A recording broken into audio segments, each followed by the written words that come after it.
어느 날 문득 당신이 찾아오 푸르른 저 숲속에 평온하게 쉴 수 있는 곳을 찾아 당신이 지나온 이 거리는 언제나 낯설게 느껴 그 어디에도 평화없네 참 평화없네 그렇지만 당신의 앞에 펼쳐진 주님의 숲에 지친 당신이 찾아온다면 숲은 두 팔을 벌려 그렇게도 힘들어했던 당신의 지친 어깨가 이젠 쉬도록 편히 쉬도록 여기 주님의 숲에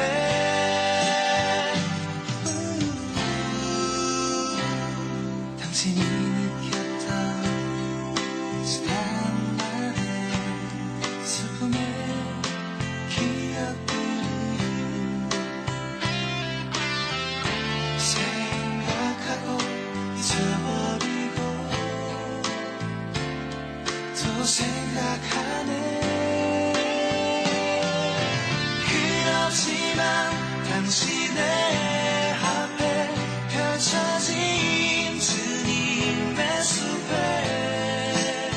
지친 당신이 찾아온다면 숲은 두 팔을 벌려 그렇게도 힘들어했던 당신의 지친 어깨가 이젠 쉬도록 편히 쉬도록 여기 주님의 숲에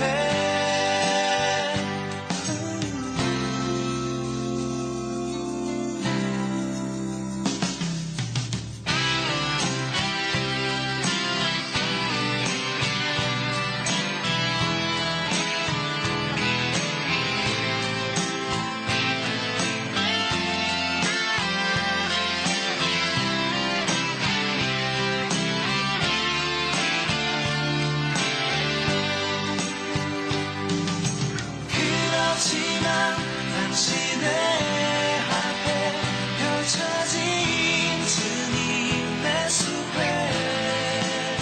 지친 당신이 찾아온다면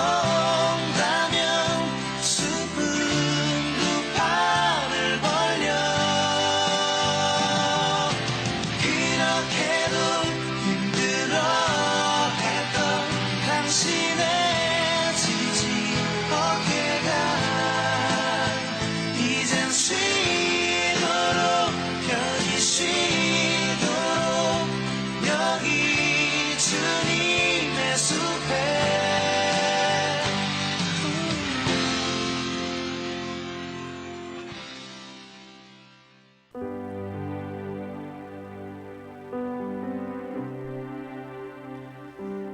여호와여, 위대하심과 권능과 영광과 승리와 위엄이 다 주께 속하였사오니 천지에 있는 것이 다 주의 것이로소이다. 여호와여, 주권도 주께 속하였사오니 주는 높으사 만물의 머리이심이니이다. 아멘. 하나님 아버지 감사드립니다.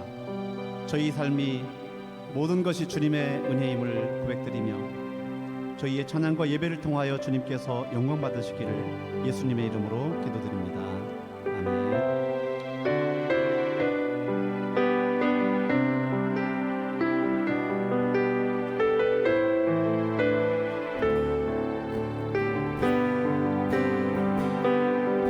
세상의 유혹 시험이 내게 몰려올 때에 나의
오신 예수님 주를 찬양 손을 들고 찬양 전쟁은 나에게 속한 것 아니니 주를 찬양 손을 들고 찬양 전쟁은 하나님께 속한 것이 주를 찬양 손을 들고 찬양 전쟁은 나에게 속한 것 아니니 주를 찬양 손을 들고 찬양 전쟁은 하나님께 속한 것이니.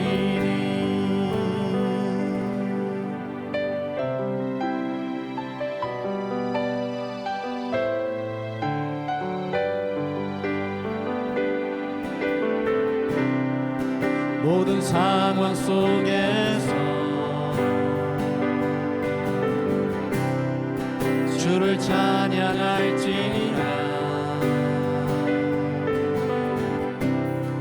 주는 너의 큰 상을 큰 도움이시라 주의 얼굴 구할 때 주의 영을 부사 크신 사랑 안에서 주를 보게 하소서. 내 영혼이 확정되고 확정되어 싸우니 믿음의 눈 들어 주를 바라봅니다. 내 영혼이 확정되고 확정되어 싸우니 믿음의 눈 들어 주를 바라봅니다. 내 영혼이 확정되고 확정되어 싸우니 믿음의 눈 들어 주를 바라봅니다.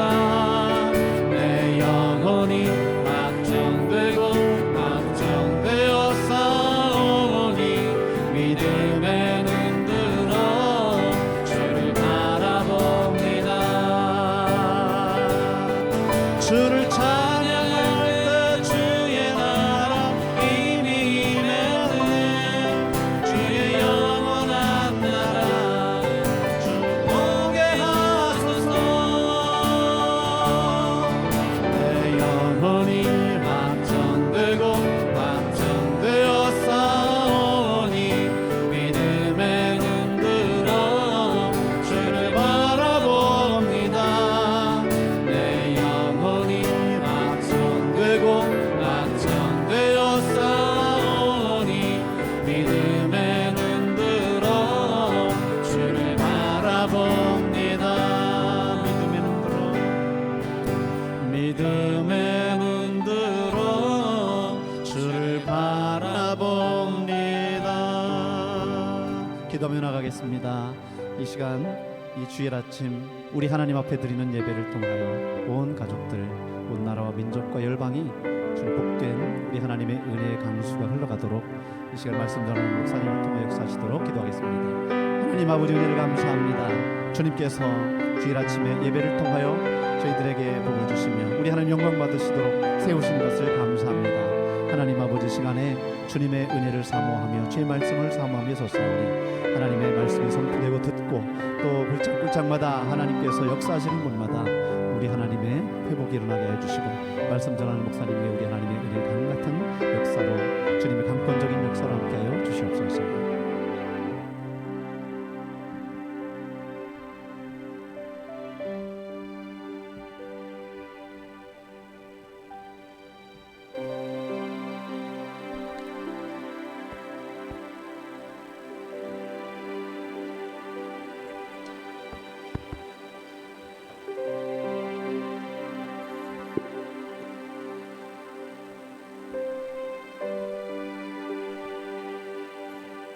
사랑하는 하나님 아버지, 지난 한 주간도 하나님의 거룩한 품 안에 우리 모든 성도들 품어주시니 감사합니다. 우리 모든 가정, 모든 기업, 모든 자녀들 품어주신 것 감사합니다.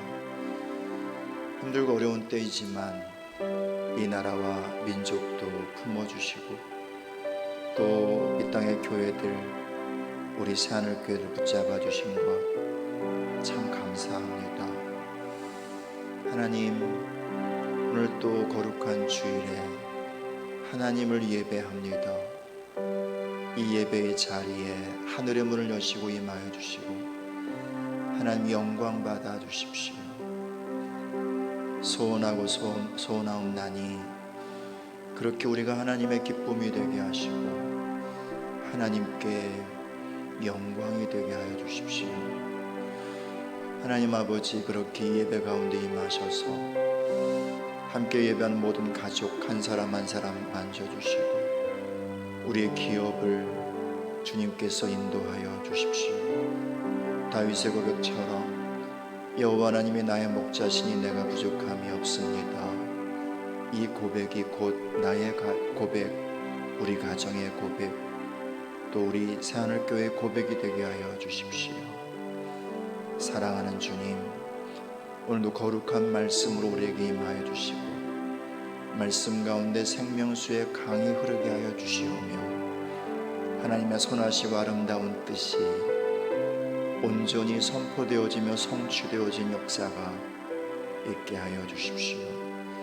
말씀을 듣다가 영혼이 깨어 일어나게 하시고 상한 마음 위로받게 하시고 병든 몸 치유되게 해주십시오. 무너진 우리의 삶의 많은 기초들이 다시 세워지게 하여 주시오며 또 많은 기업, 또 많은 취업의 문들이 열리게 하여 주십시오. 주님 사랑합니다. 찬송합니다. 예수님의 이름으로 감사하며 기도합니다. 아멘. 할렐루야. 오늘도 하나님 사랑 안에서 이렇게 주일 아침에 각 가정에서 예배하시는 모든 성도님들을 축복합니다. 함께 우리 잠깐 교회 소식을 나누겠습니다. 아직 코로나 바이러스 상황이 안전한 상황이 아니고 국가 시책도 있기도 해서 계속 주일 예배, 수요 금요 예배 영상으로 드리도록 하겠습니다. 우리가 계속 제사장으로 서서 축복을 선포하는 기도를 매일마다 정오에 하고 있는데 오늘도 역시 함께 예배 시간에 그렇게 함께 선포하면서 그렇게 기도하도록 하겠습니다. 지난주처럼 그렇게 선포합니다는 3번 반복해서 그렇게 하도록 하겠습니다. 코로나 바이러스의 영향력이 깨어지고 힘을 잃게 될 것을 선포합니다. 선포합니다. 선포합니다. 우리나라에 하나님의 정의와 공의가 강물처럼 흐를 것을 선포합니다. 선포합니다. 선포합니다. 하나님께서 통치하시는 건축이 되고 임시예배 처소에 생명수의 강이 흐를 것을 선포합니다. 선포합니다. 선포합니다. 다음 세대가 믿음으로 서고 기름 부으심으로 일어날 것을 선포합니다. 선포합니다. 선포합니다. 새하늘의 모든 가정 위에 하나님의 불성곽이 덮여져 특별한 보호하심이 있을 것을 선포합니다. 선포합니다. 선포합니다. 아멘. 네, 우리 찬양하면서 저는 한 주간의 우리의 삶을, 우리의 마음과 정성을 올려드리겠습니다.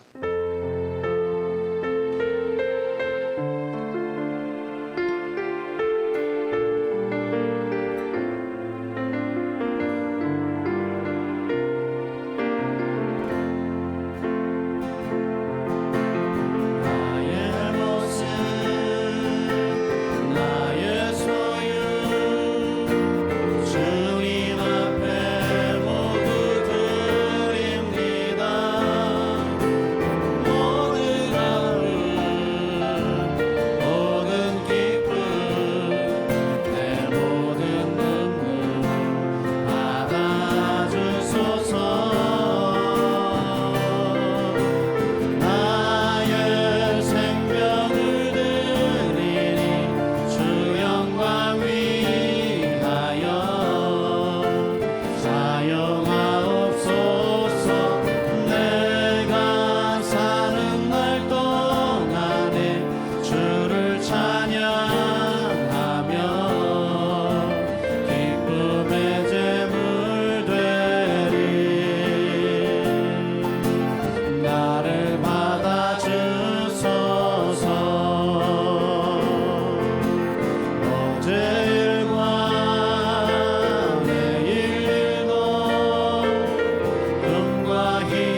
생명을 드리니 주 영광 위하여 사용하옵소서.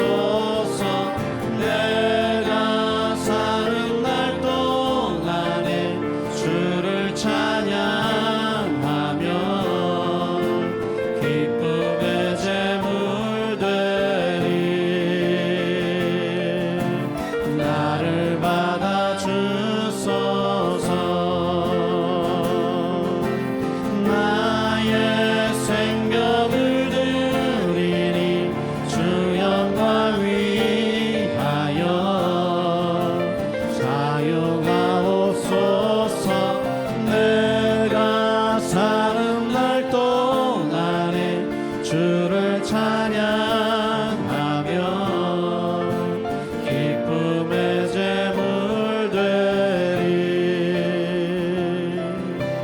나를 받아 주소서.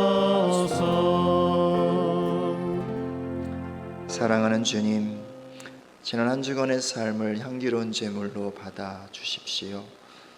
또 우리의 정성과 우리의 사랑을 담은 이 예물과 우리의 마음의 전부를 사랑 안에서 받아 주십시오.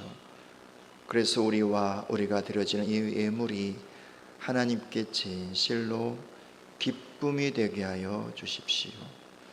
더 나아가 하나님 안에 있는 기쁨을 지금 이 시간 우리의 영혼과 마음과 삶의 현장 가운데 부어주셔서 기뻐할 이유가 하나도 없음직한 이 세상 속에서 하나님으로 기뻐하게 하시고 하나님의 기쁨으로 일어나 달려갈 수 있도록 우리 한 사람 한 사람 위에 지금 기쁨의 영을, 기쁨의 기름을 부어 주십시오. 특별히 영혼과 우리의 마음과 우리 육체와 모든 삶의 현장 가운데 주님 사랑과 능력으로 임하셔서 상하고 아프고 약한 것 다 회복하여 주시고 온전히 일어나 주님을 찬양하게 부족함이 없도록 지금 친히 어루만져 주시고 주님의 의로운 빛으로 새롭게 하여 주십시오. 또 하나님의 말씀을 듣습니다. 이 말씀이 우리를 새롭게 하는 말씀, 또 우리의 목자가 되는 말씀이 되도록 인도하여 주십시오. 예수님의 이름으로 기도합니다. 아멘. 할렐루야. 오늘 주시는 말씀을 함께 보겠습니다. 구약 성경 열왕기상 19장 1절에서 8절까지 말씀입니다.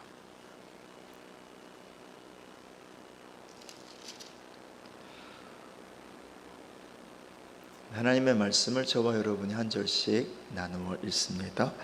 아합이 엘리야가 행한 모든 일과 그가 어떻게 모든 선지자를 칼로 죽였는지를 이세벨에게 말하니 이세벨이 사신을 엘리야에게 보내어 이르되 내가 내일 이맘때에는 반드시 내 생명을 저 사람들 중 한 사람의 생명과 같게 하리라. 그렇게 하지 아니하면 신들이 내게 벌 위에 벌을 내림이 마땅하니라 한지라. 그가 이 형편을 보고 일어나 자기의 생명을 위해 도망하여 유다에 속한 부엘세바에 이르러 자기의 사환을 그곳에 머물게 하고 자기 자신은 광야로 들어가 하룻길쯤 가서 한 로뎀 나무 아래에 앉아서 자기가 죽기를 원하여 이르되 여호와의 넉넉하오니 지금 내 생명을 거두시옵소서. 나는 내 조상들보다 낫지 못하니이다 하고 로뎀 나무 아래에 누워 자더니 천사가 그를 어루만지며 그에게 이르되 일어나서 먹으라 하는지라. 본즉 머리맡에 숯불에 구운 떡과 한 병 물이 있더라. 이에 먹고 마시고 다시 누웠더니 여호와의 천사가 또 다시 와서 어루만지며 이르되 일어나 먹으라. 내가 갈 길을 다 가지 못할까 하노라 하는지라. 이에 일어나 먹고 마시고 그 음식물의 힘을 의지하여 40주 40야를 가서 하나님의 산 호렙에 이르니라. 아멘. 아멘. 할렐루야. 우리 하나님께 영광의 박수 올려드리겠습니다. 제가 나이가 이제 좀 들어가다 보니까 어른들의 마음을 조금은 이해를 하겠더라고요. 특별히 이제 50대, 60대 이 어간에 계신 분들의 마음이요. 아직도 저는 잘은 모르겠습니다만 참 많은 분들의 마음 가운데 이런 마음이 있는 것 같아요. 남성분들 같은 경우에는 20년, 30년 혹은 또 그 이상 그렇게 한 직장에서 우리 가정을 위해서 정말 열심히 최선을 다해서 일을 했어요. 근데 그래서 이제 가정을 세워왔고 자식을 키워왔지만 노후를 생각해 보니까 변변한 집을 마련한 것도 아니고 편안한 노후 생활을 이렇게 보장할 만큼의 어떤 자금이 있는 것도 아니고 이제는 회사에서 밀려나고 퇴직을 해야 되고 집에 와서 보니 내가 돈을 벌 때나 또 이 부인에게 이렇게 좀 힘을 좀 쓰지 더 이상 이제 돈을 벌 수 없게 되니 이제 부인의 눈치를 조금씩 보게 되고 애들은 컸다고 품을 이미 떠났을 뿐만 아니라 가끔씩 잔소리를 하고 아빠는 왜 그러냐고 아빠 왜 그거밖에 안 되냐고 그러면서 자신의 인생을 이렇게 돌아보면서 텅 빈 것 같은 나름 열심히 살았는데 몸부림치며 살았는데 남아있는 것은 아무것도 없는 것 같은 열매가 없는 것 같은 이런 느낌들 때문에 정말 많은 분들이 힘들어하는 것 같아요. 여자분들도 마찬가지죠. 평생을 누구누구의 엄마로 정말 그렇게 헌신적으로 살림을 하면서 표시도 안 나는 흔적도 남지 않는 살림을 하면서 그렇게 애쓰며 인생을 살았는데 자식들 시집 보내고 장가 보내고 나니까 내 인생에 남은 것이 아무것도 없는 것 같아요. 내가 박복자인데 박복자의 이름으로 산 인생이 별로 없는 것 같은 그런 느낌이 들면서 흔히 말하는 빈 둥지 증후군 같은 이런 허전함, 이런 호투탐, 이런 마음 속에서 또 참 힘든 어떤 그런 마음을 가질 수도 있죠. 특별히 가을의 시간에요. 그리고 또 이제 막 찬바람이 불고 낙엽이 떨어지기 시작할 때 이런 마음이 참 우리를 힘들게 할 수 있습니다. 뿐만 아니라요, 이 마음을 누구에게도 말할 수 없는 거예요. 가까이 살고 있는 부인에게 말할 수도 없고 남편에게 말할 수도 없고 자식들은 뭐 이해도 못하니 자식들에게 말을 할 수도 없고 친구들도 마찬가지고 누구 만나기도 사실은 이제는 조금 부담스럽고 겁이 나기도 하고 또 그러면서 한없이 또 외롭기도 하고요. 그렇게 허전하고 또 외롭고 이런 마음이 아마 50대 중후반, 60대 이 정도 이렇게 지나가는 분들의 마음이 아닌가 라는 생각이 듭니다. 아직도 저는 잘 모르겠지만 조금은 알겠어요. 조금은. 오늘 엘리야 이야기를 좀 해보려고 합니다. 엘리야 끝날 때까지 끝난 게 아니야. 오늘 우리 가운데 오셔서 말씀해 주신 하나님의 그 음성 앞에 또 그분의 마음 앞에 함께 머물러 있었으면 좋겠습니다. 엘리야 그는 우리가 잘 아는 것처럼 위대한 선지자였습니다. 구약의 대표 딱 두 명만 들라면 모세와 엘리야입니다. 실제로 예수님께서 십자가를 지시기 전에 변화산에서 이렇게 영광스러운 모습으로 변화되어지고요. 거기서 이제 이 하나님의 영광을 대면하잖아요. 그때 거기에 모세와 엘리야가 영으로 임합니다. 구약의 대표로 임한 거죠. 그리고 이제 예수님께서 장차 십자가를 지실 것과 그 십자가를 통해서 이루실 구원의 역사에 대해서 함께 이야기를 합니다. 구약의 완성에 대한 이야기, 그죠? 구원의 완성에 대한 이야기를 할 만큼 하나님 나라에서도요 정말 중요한 사람이 엘리야입니다. 오늘 본문의 말씀 앞에도요 위대하고 놀라운 사역을 엘리야가 하지요. 정말 많이 이스라엘에 타락을 했습니다. 엘리야가 살던 때는 솔로몬이 이제 죽고 좀 시간이 지나서 남유다 그리고 또 북이스라엘 나눠지고요.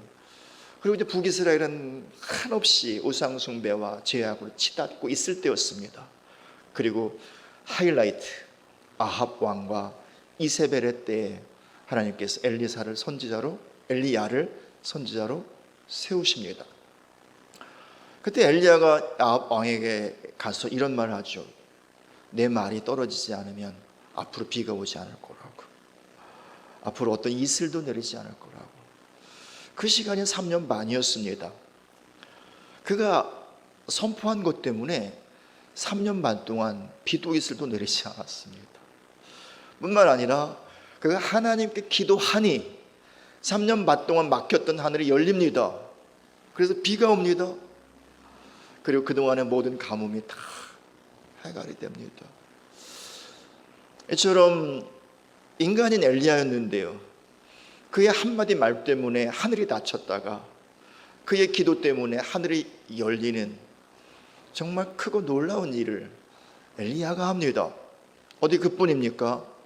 그 사이에 바알과 아세라 선지자 850명과 대결을 합니다. 누가 정말 하나님인가를 한번 가려내보자. 그래서 소 2마리를 갖고 이제 한 마리씩 나누어서 잡아서 번제를 드립니다. 정말 불로 응답하는 신이 진짜 하나님이다. 하루 종일 상대방 바알과 아세라 이 제사장 선지자들은 그렇게 뭐 정말 난리를 치면서 그들의 신이 응답하기를 기다렸지만 응답하지 않습니다. 왜냐하면 죽은 신이기 때문이죠. 이제 저녁이 다 되었을 때 엘리야가 한마디 합니다. 하나님 응답해 주십시오. 하나님 응답하십시오. 그때 하늘에서 불이 내려오고 그리고 그 제물을 하나님께서 다 태우시고 받으십니다. 그 경배전쟁, 예배 대결이라 할까요? 여기서 위대한 승리를 하고요, 이 바알과 아세라 제사장 그리고 선지자들을 기손신에서 다 죽이는 위대한 승리를 경험하기도 합니다. 1대 850이요. 저는 그렇게 오늘 본문 말씀 앞에서 엘리야는 위대한 사역을, 위대한 역사를 지나옵니다.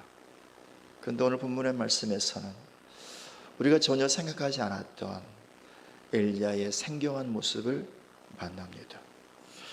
아주 깊은 우울함 속에 빠져 있는, 그래서 정말 인생을 다 포기한 듯한, 정말 끝장난 듯한 엘리야의 모습을 발견하게 되죠. 여러분, 이 이야기를 이제 아합 왕이 왕비인 이세벨에게 이야기를 합니다.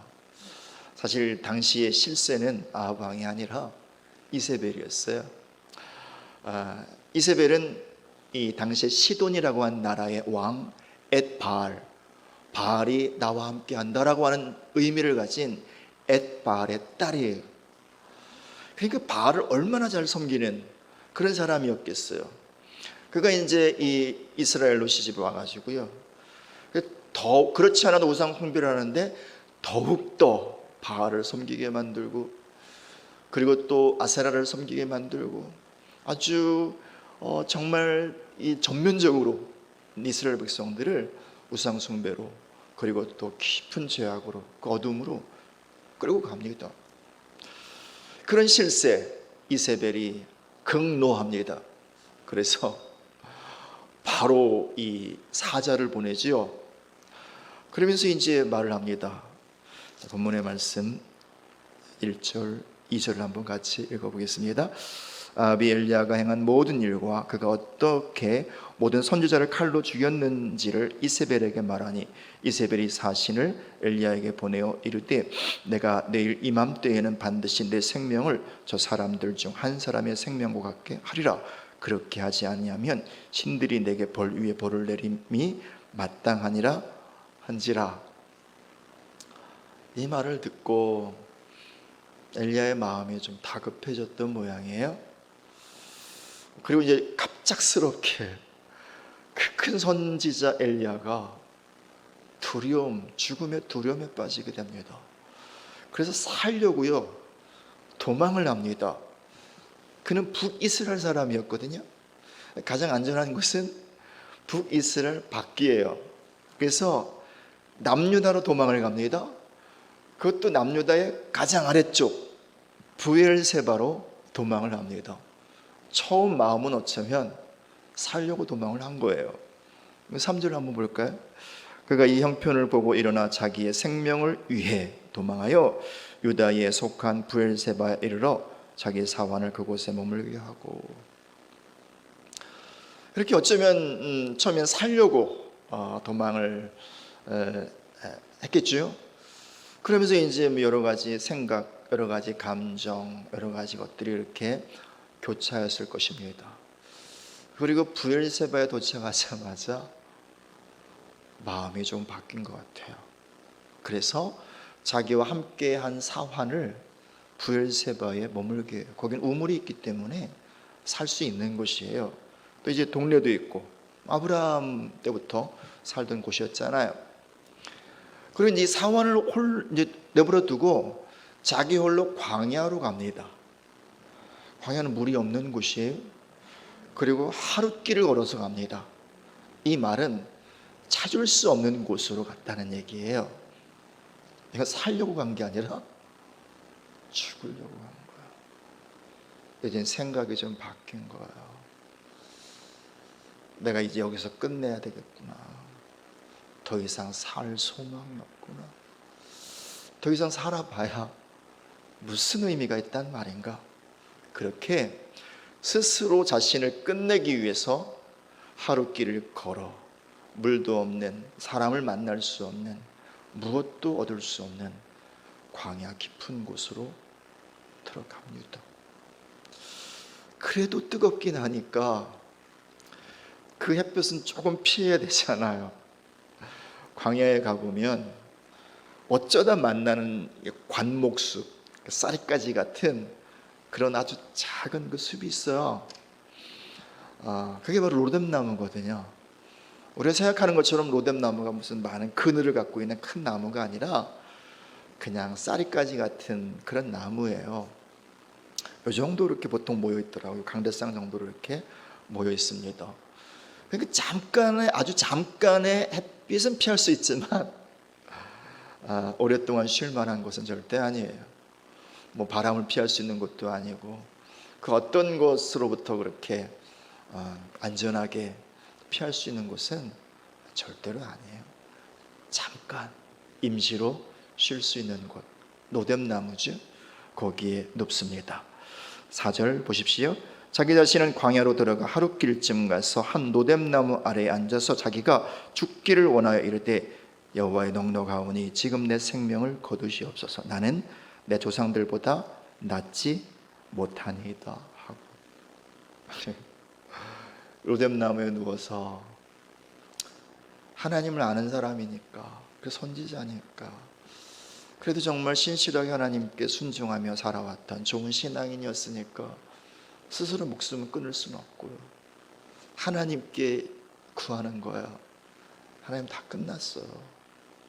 난 더 살고 싶지도 않고 살 소망이 없어요. 하나님 날 죽여주세요. 날 데려가 주세요. 그러면서 이제 두 가지의 말을 합니다. 이 말 속에서 우리는 엘리야의 마음을 다는 아니겠지만 조금은 읽어볼 수 있습니다. 첫 번째, 엘리야가 한 말을 다시 보시면 이렇게 말하지요. 자기가 죽기를 원하여 이르되 여호와여 넉넉하오니 지금 내 생명을 거두시옵소서. 넉넉합니다. 다른 말로 말하면 충분합니다. 이런 말인 거야. 근데 이 말씀은 약간 헛헛해요. 넉넉합니다. 충분합니다. 그래서 감사합니다. 됐습니다. 이런 의미가 아닌 거잖아요. 그렇지 않아요? 지금 맥락이 그런 의미가 아닌 거잖아요. 겉으로는 충분합니다 라고 말은 하지만 뒤돌아서서는 전혀 충분하지 않습니다. 이런 말인 거예요. 무슨 의미일까요? 예, 주님, 제가 할 만큼 했잖아요.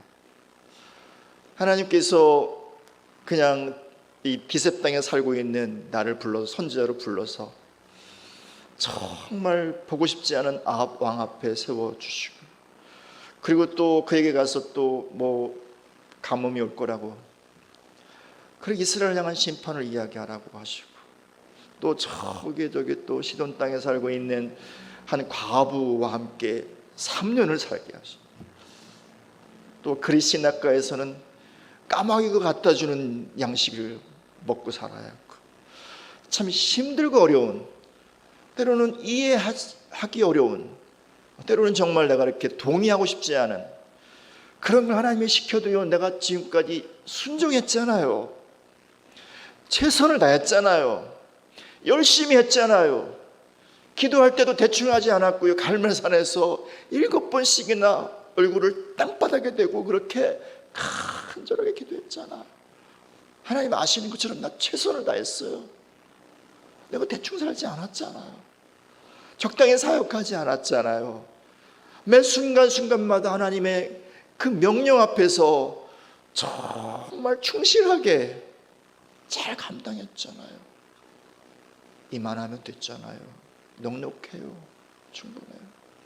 그리고 하나님, 지금까지 하나님께서 저를 통해서 이루신 놀라운 기적 역사가 있었잖아요.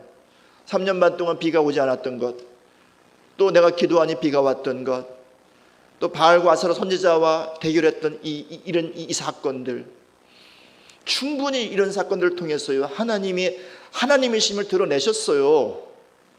이스라엘 온 백성이 하나님의 살아계심과 그리고 또 하나님의 그 전능하신 능력을 다 볼 수 있었어요. 이만하면 충분히 이스라엘 백성들이 돌아올 수 있었잖아요.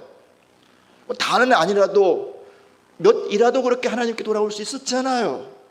그 교만한, 그 기세등등한 아합과 이세벨이 좀 기가 죽든지 좀 주님께 돌아올 수 있었잖아요. 이런 역사하면 충분하지 않았나요? 넉넉합니다. 이 말 속에는 이런 의미가 한 면에 있는 거죠. 근데 또 진짜 의미는 충분하지 않아요.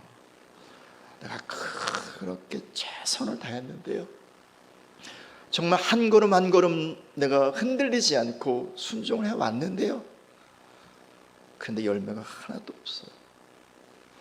하나님께서 정말 상상할 수 없는 일들을 행하셨는데요, 그 일들 앞에, 그 역사 앞에, 하나님의 보이심 앞에 누구도 돌아오지 않았잖아요.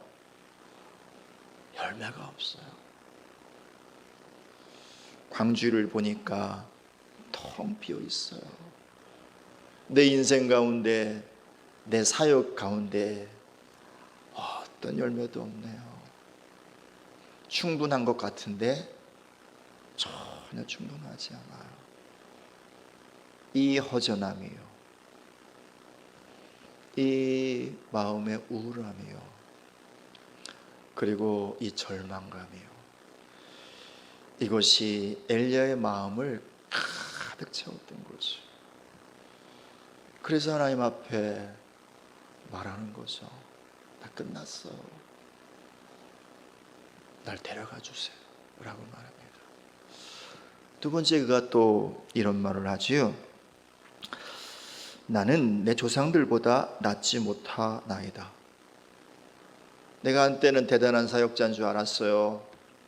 나를 통해서 하나님께서 그렇게 큰 승리를 행하시고 위대한 역사를 이루실 때는 정말 내가 큰 일을 행한다고 그렇게 생각을 했어요. 그런데 이제 와 보니까 나도요, 앞서 가신 모든 분들과 다를 게 아무것도 없네요. 그렇게 내가 뒤에서 조금씩 욕도 했던 그 선조들, 왜 저렇게밖에 살지 못하나, 왜 인생에 저렇게밖에 되지 못하나, 그렇게 뒤돌아서서 판단했던 그 선조들처럼 나도 돌아보니까 별반 차이가 없네요. 나도 한없이 작은 자네요. 나도 지극히 약한 자네요. 나도 아무것도 아니네요. 그러면서 자신의 이 존재에 대해서 또 깊은 허무감을 또 갖게 되는 거죠. 그러면서 말합니다. 나 죽여주세요. 라고 말합니다. 나는 이제 끝났어요. 사랑하는 여러분, 어쩌면 이런 마음을 가지고 오늘 하루하루를 힘겹게 살아가시는 분들이 계실는지 모르겠어요. 아니면 뭐 모든 마음이 다 이런 마음 아니라 할지라도 부분적으로 인생을 막 살아가다가 정신 차려보면 이렇게 허전함, 그 뭐 절망감 혹은 외로움, 텅 빈 것 같은 공허함, 그런 마음에 또 잠시 휩싸여서 참 마음이 좀 힘든 분이 있을 수도 있을 것이고요. 어떤 분은 그런 시간은 지나왔지만 여전히 부분적으로 또 그 영향력이 지금도 남아있어서 여전히 그렇게 진정한 감사와 기쁨으로 나가지 못하고 우울함의 그늘 속에 살아계시는 분들이 있을는지 모르겠습니다. 만약 그러시다면 엘리야에게 다가오시는 하나님을 함께 만나봅시다. 하나님께서 먼저 사자를 보내세요. 원수는, 대적은요, 죽이려고 사자를 보내요. 그죠? 무너뜨리려고 사자를 보내요. 그러나 하나님은 살려주시려고요, 도와주시려고요 사자를 보내시죠. 그래서 하나님께 천사를 보내십니다. 자, 5절 같이 읽습니다. 로뎀나무 아래에 누워 자더니 천사가 그를 어루만지며 그에게 이르되 일어나서 먹으라 하는지라. 천사를 보내세요. 그리고 이제 5절 6절 보니까 본즉 머리맡에 숯불에 구운 떡과 한 병 물이 있더라. 이에 먹고 마시고 다시 누웠더니, 아마도 엘리야가 그렇게 죽기를 구하고 있다가 하나님을 기다리다가 잠깐 잠이 들었던 모양이에요. 그때 천사가 막 흔들어 깨우면서 이런 얘기를 한 거죠. 일어나라고. 그리고 떡을 먹고 그리고 물을 마시고 힘을 내라고. 어쨌든 엘리야가 엉겹기로 일어나서 이제 그 구운 떡을 먹고요, 그리고 물을 마시고 다시 잠에 빠져듭니다. 여전히 마음이 바뀌지 않았다는 얘기예요. 여전히 그 이 우울함과 그 공허함과 그 외로움의 그 깊은 구덩이에 스스로 들어가 있었다는 거예요. 또 다시 흔들어 깨워요.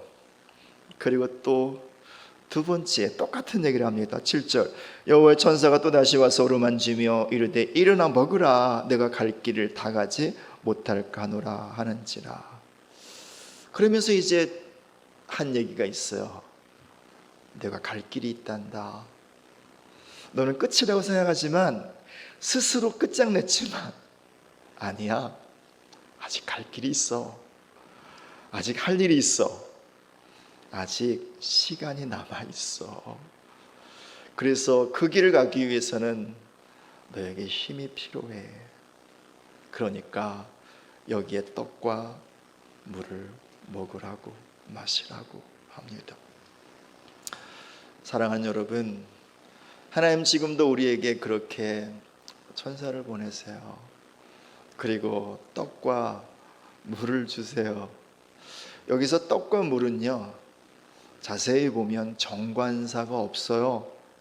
그 말은 무슨 의미냐면 본질이라는 말이에요. 단순히 눈에 보이는 어떤 물질로의 떡 이상이라는 거예요. 그리고 또 어떤 그냥 물로, 눈에 보이는 물 이상이라는 거예요.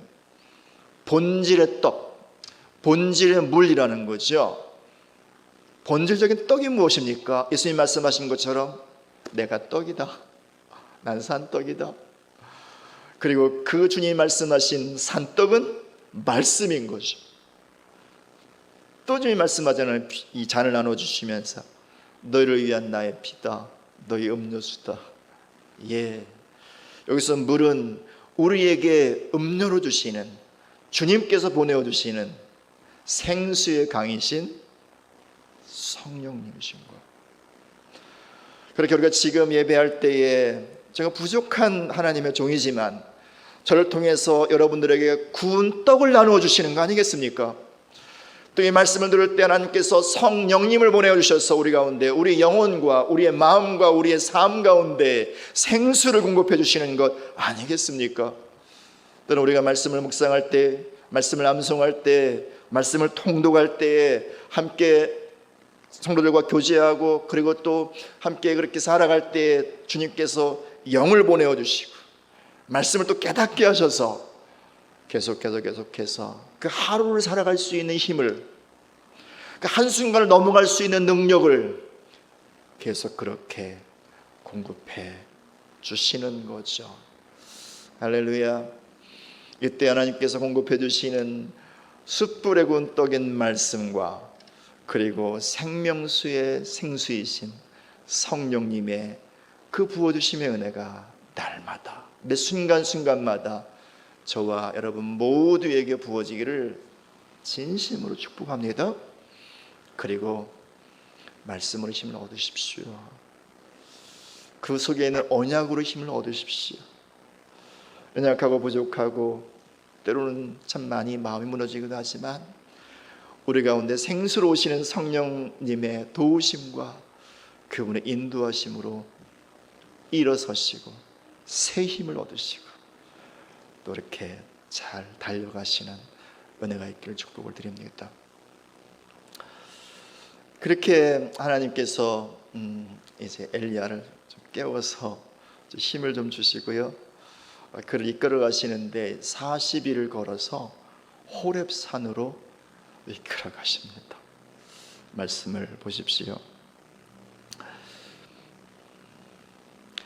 8절에 이에 일어나 먹고 마시고 그 음식물의 힘을 의지하여 40주 40야를 가서 하나님의 산 호렙에 이르니라.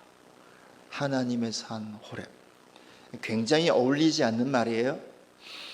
하나님의 산 에덴 하면 좀 어울려요. 왜냐하면 에덴은 기쁨이란 뜻이니까. 근데 여기서 호렙은요, 황폐하다, 황무하다, 다 깨어지다, 이런 의미거든요. 하나님의 산인데 다 깨어지는 산이야? 황폐한 산이야? 전혀 어울리지 않는 말이 이렇게 짝으로 되어 있어요. 호렙이란 무엇일까요? 혹은 하나님께서 왜 엘리야를 호렙으로 인도하셨을까요? 그것은 하나님께서 모세를 호렙산으로 인도하신 것을 생각해 보면 조금 우리가 이해할 수 있어요. 하나님께서 이스라엘 백성들을 애굽에서 이끌어낼 때 모세를 들어 세우시잖아요. 근데 하나님께서 모세를 만나셨던 나이가 80이었고요. 그 80이라고 하는 모세의 나이는 지난 40년의 시간의 광야의 목동의 생활을 포함하고 있는 거예요. 나이 40까지는 그래도 애굽의 이 바로의 이 왕자였잖아요. 근데 이후로 40년은요, 목동으로 40년의 시간, 어쩌면 가장 소중한 인생의 하이라이트, 그 시간을 다 광야에서 보낸단 말이에요. 그때 모세가 엘리야처럼 똑같은 생각을 했다고요. 난 이제 끝이구나. 내 인생에 무슨 소망을 이제 가질 수 없겠구나. 난 여기서 그렇게 그냥 광야에서 먼지로 사라지는구나. 어쩌면 이 생각, 어쩌면 이 포기를 하고 있었던 순간이 바로 그의 나이 80이었고요. 그리고 그의 마음을 그대로 비춰주는 산, 그 산이 바로 호렙이었던 것이, 그의 인생을 담고 있는 산, 그게 바로 호렙이었던 거예요. 거기서 하나님께서 모세를 만나 주신 거죠. 인간의 끝, 사람의 그 마지막 자리가 하나님의 자리라는 거예요. 그 시간이 하나님의 시간이라는 거예요. 엘리야 스스로 자신의 끝을 선포했어요. 스스로 그렇게 끝장내달라고 하나님께 간구하고 기도까지 했어요.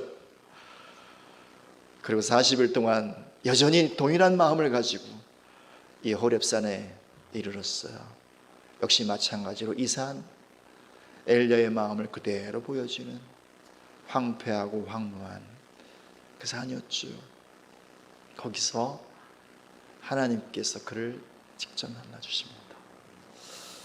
사랑하는 여러분, 우리가 끝이라고 생각하는 그 자리, 어쩌면 거기가 하나님의 산, 호렙산일 수 있는 거예요. 내가 더 이상 어떤 소망도 가질 수 없고, 이제 내가 무엇을 한들 무슨 의미가 있을까?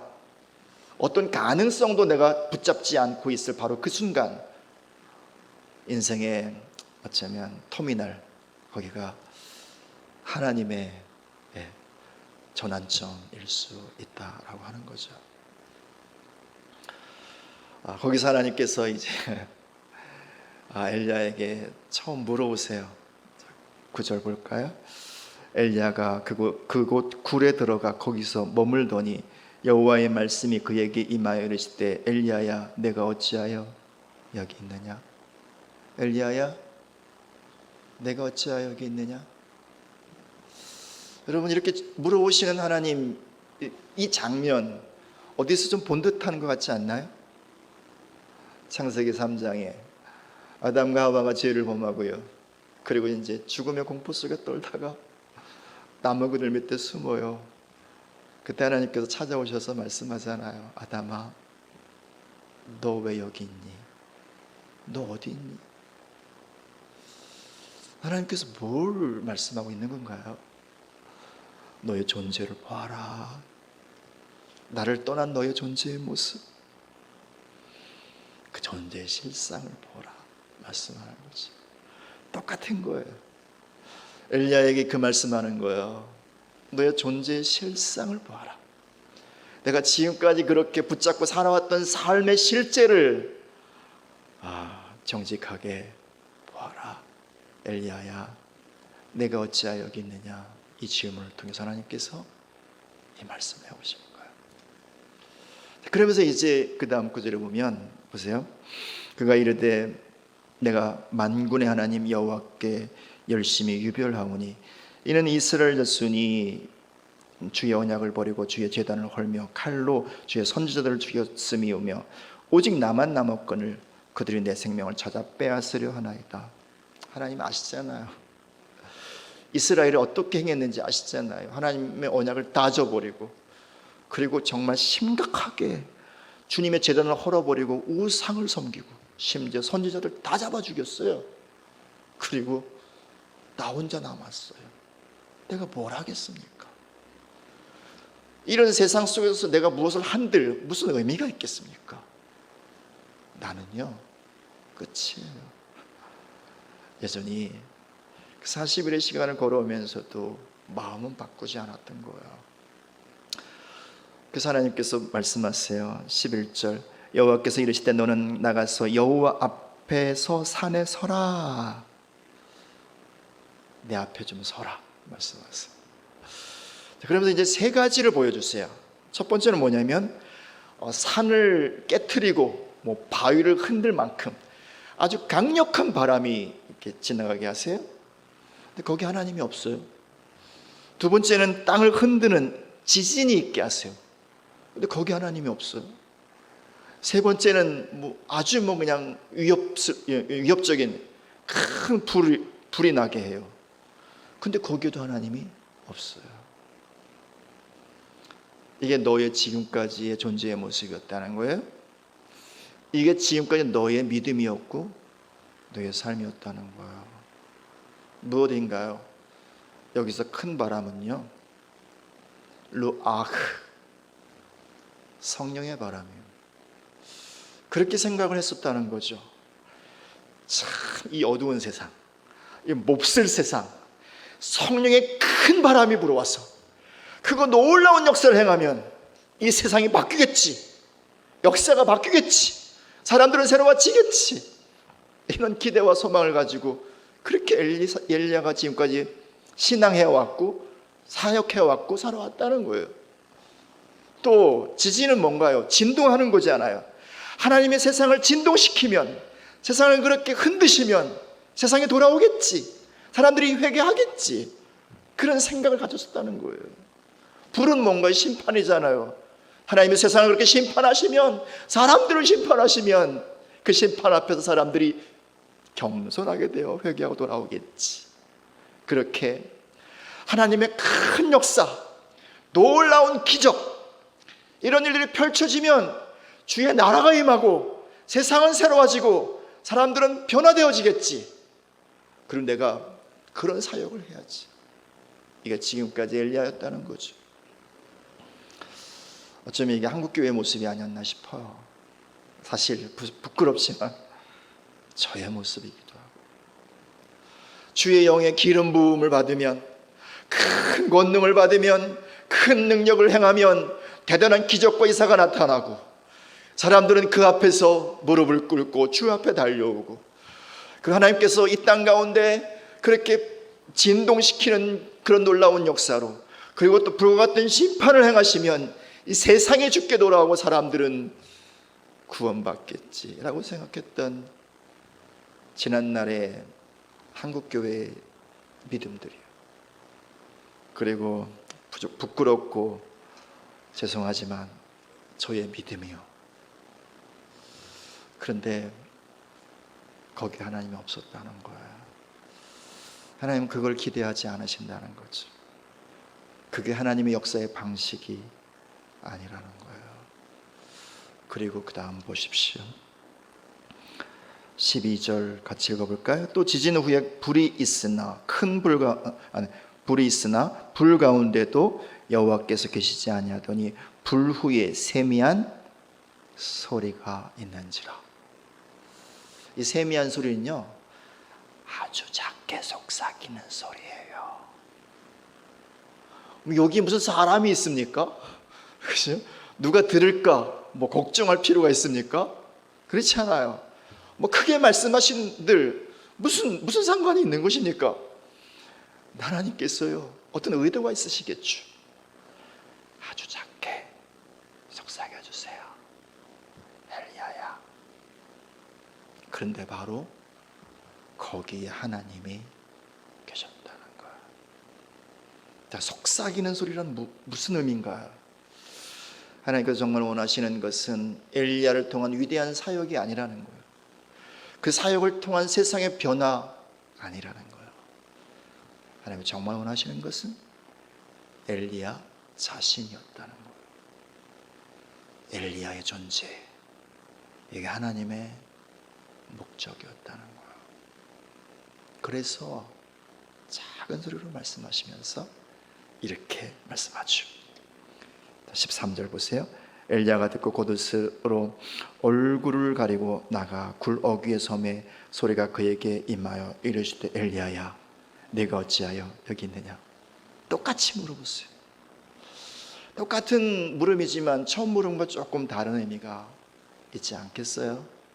처음에는 너의 존재를 봐라, 너의 실상을 봐라, 지금까지 네가 믿어왔던 것을 좀 봐라, 그리고 보여주셨잖아요, 그게 아니라는 것을. 그리고 지금 두 번째 질문하시는 이 질문 속에는 어떤 의미가 있는 것일까요? 엘리야야, 너는 지금 무엇을 원하고 있니? 나를 원하면 안 되겠니? 이 마음을 보여주시는 거예요. 네가 정말 원할 것은 큰 일, 큰 역사, 큰 변화, 이게 아니라 네가 정말 원할 것은 바로 나야, 이 사실을 말씀하는 거예요. 그럼에도 불구하고 또 엘리야는 했던 말을 똑같이 그 다음 9절 14절에서 말해요. 하나님 아시잖아요. 저는 하나님에 대한 열심이 아주 특별한 거 아셨잖아요. 그런데 여전히 세상은 바뀌지 않아요. 사람들은 여전히 완악해요. 사람들은 여전히 하나님을 향해 등을 돌리고 있어요. 아직도 엘리야는 다 깨닫지 못하고 다 알지 못했었던 거야. 그럼에도 불구하고 하나님은 계속 말씀을 이어가십니다. 그 다음에 보세요. 15절 이하의 말씀 보면 여호와께서 그에게 이르시되 너는 내 길을 돌이켜 광야를 통하여 다메섹으로 가서 이르거든 하사엘에게 기름을 부어 아람의 왕이 되게 하고 너는 또 님시 아들 예후에게 기름을 부어 이스라엘 왕이 되게 하고 또 아벨 무훌라 사바세 아들 엘리사에게 기름을 부어 너를 대신하여 선지자가 되게 하라. 네가 할 일이 있단다. 이들에게 기름을 부어라.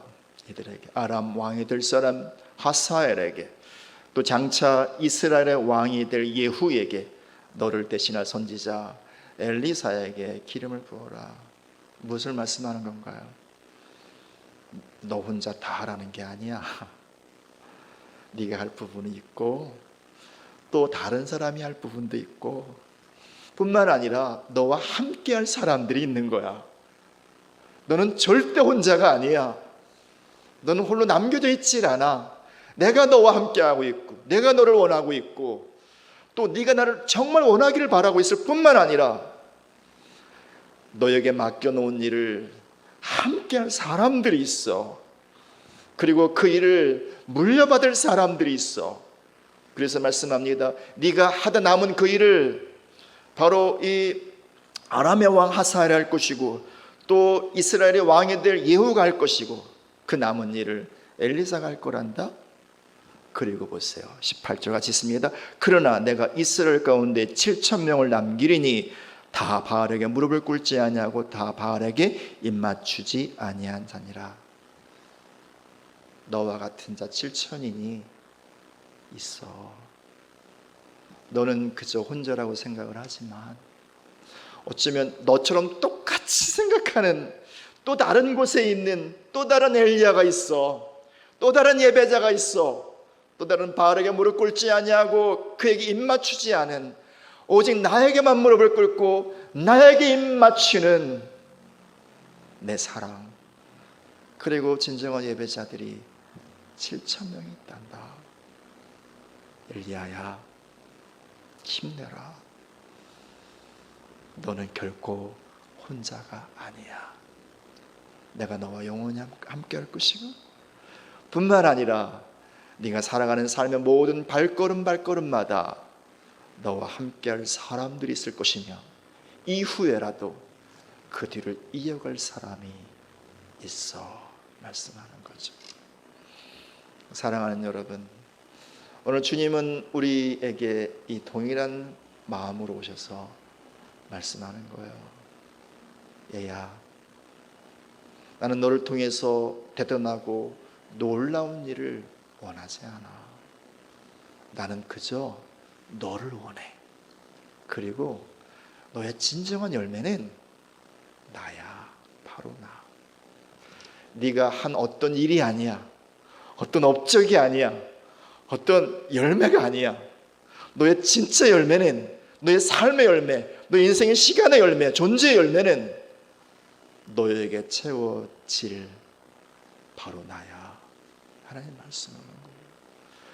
그리고 결코 너를 홀로 두지 않을 것이고, 너와 함께 예배할 사람, 그 일을 함께 할 사람, 그 걸음을 함께 걸을 사람들을 내가 너와 함께 하도록 해서 끝까지 그 일을 잘 감당하도록 내가 너를 도울 거야 말씀하는 거죠.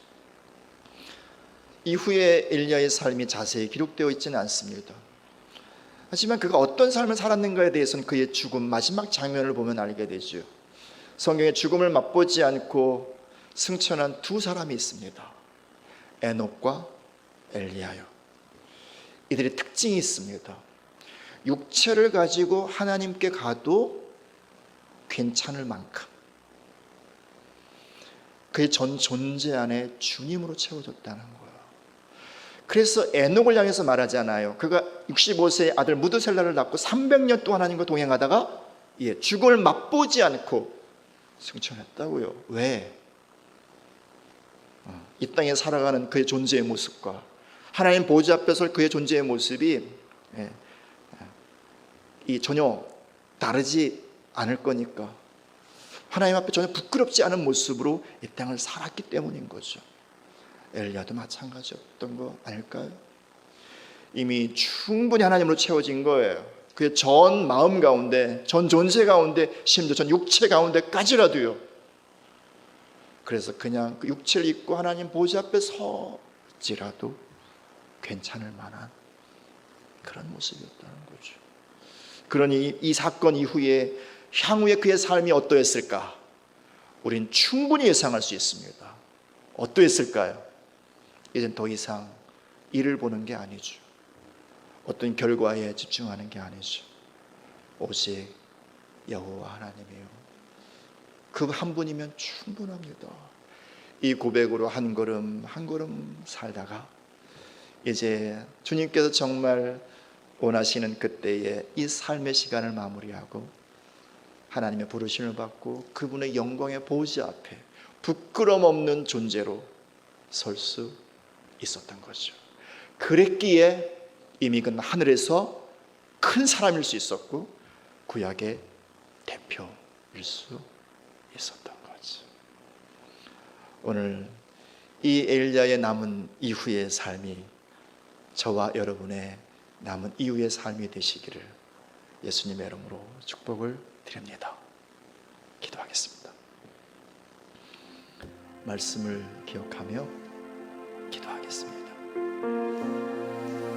하나님, 여느 사람들처럼 나도 삶의 결과물, 외적인 어떤 것들을 보면서 마음이 많이 허전하고 그리고 공허하고 때로는 절망스럽기까지 하고 심지어 극한의 외로움까지 느끼면서 내 삶이 끝인 것 같다고, 더 이상 소망이 없는 것 같다고 생각할 때가 너무 많았습니다.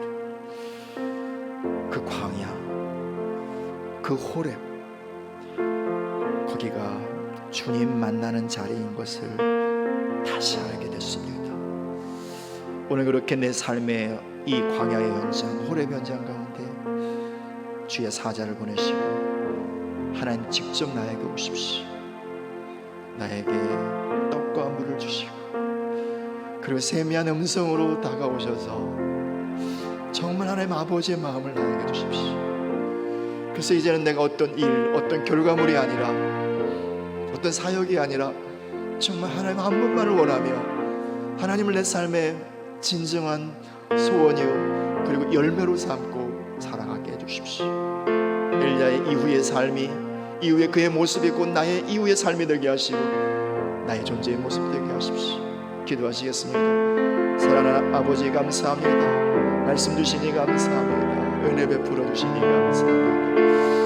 영광의 주 하나님 아버지, 지금 우리가 인생을 살아오면서 엘리야처럼 내 인생 가운데 이뤄놓은 것이 아무것도 없음으로 인하여 또 내 삶의 형편과 환경들로 인하여 참 많이 우울하고 참 많이 마음이 공허하고 때로는 너무 외롭고 힘들어서 이제 내 인생은 끝이라고 여망이 없다고 스스로 그렇게 죽음을 선포했을 때가 있었습니다.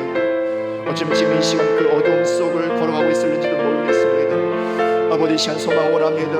우리에게 주의 사자를 보내주십시오. 그래서 하나님 아버지, 진짜 우리가 오늘 일어나서 엘리야가 먹었던 그 살아있는 떡을 먹게 하시고 그 생명수의 물을 마시게 하셔서 영혼이 다시 살게 하시고 우리 마음에 깨어 일어나게 해주시옵시며 삶의 소망과 존재의 새로운 가능성으로 일어나는 역사에 깨어 해주십시오. 하나님 아버지, 호렙에서 엘리야를 만나주신 것처럼 세미한 음성으로 오늘 우리 인생의 호렙의 자리에서, 광야의 자리에서 우리를 만나주시옵소서. 우리에게 말씀하여 주십시오. 내가 너를 사랑한다, 내가 너를 정말 원한다, 그 정말 내가 너에게 채워지길 원한다, 네가 나를 진실로 원하길 원한다. 이 말씀해 주셔서 이제 우리 남은 인생 동안 엘리야의 인생이 되게 해주십시오. 그래서 우리의 삶의 마지막에 온통 주님으로 충만히 채워지며 주 앞에서도 어떤 부끄러움도 없는 그런 영화로운 모습으로 새로워지는 삶을 한 걸음 한 걸음 걸어가도록 축복하시고 인도하여 주십시오. 결코 혼자가 아님을 알게 하십시오. 주님과 영원히 동행하는 것을 알게 하시고 주께서 많은 믿음의 동료들과 사역을 보내심을 믿음으로 하루도 인도하시고 역사해 주십시오. 아버지 감사합니다. 오늘 말씀으로 인하여 감사합니다. 우리 인생을 바라보면서 참 많은 시간 동안 허무함과 외로움과 때로는 또 어떤 그런 절망감 속에 빠졌을 때가 참 많았습니다. 오늘 다시 말씀으로 일어섭니다. 그리고 우리 남은 인생이 엘리야의 이후의 삶이 될 것을 믿음으로 축복하고 선포합니다. 어떤 삶의 열매가 아니라 사역의 내용이 아니라 오직 주 하나님으로 그렇게 살아가게 하시고 하나님을 열매 맺게 하여 주셔서 주 앞에 설 때에 온통 우리의 존재 가운데 주님으로 채워지며 부끄럽지 않고 영화로운 모습으로 설 수 있도록 우리 한 걸음 한 걸음을 영광으로 인도하여 주십시오. 감사합니다. 예수님의 이름으로 기도합니다. 아멘. 우리 함께 찬양을 하면서 우리의 또 이후의 삶을 축복하면서 이 찬양으로 하나님께 우리의 마음을 올려드리겠습니다.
언제나 너에게 기울이시니 어두움에 밝은 빛을 비춰주시고 너의 작은 신음에도 응답하시니 너는 어느 곳에 있든지 주를 향하고 주만 바라볼지라.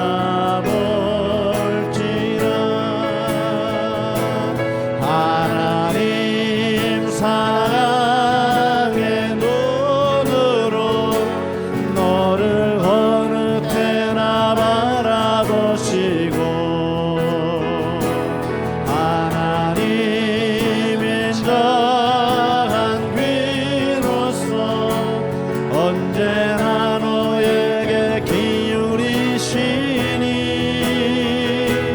어두움에 밝은 빛을 비춰주시고 너의 작은 신음에도 응답하시니 너는 어느 곳에 있든지 주를 향하고 주만 바라볼지라. 주만 바라볼지라.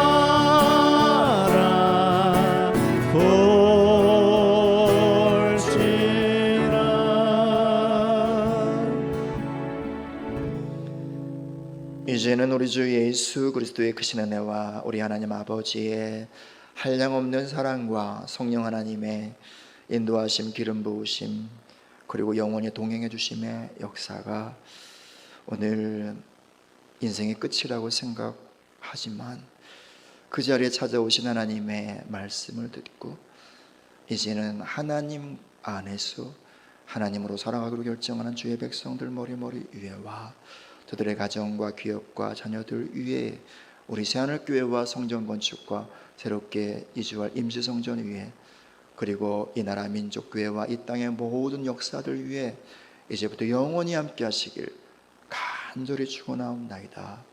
아멘.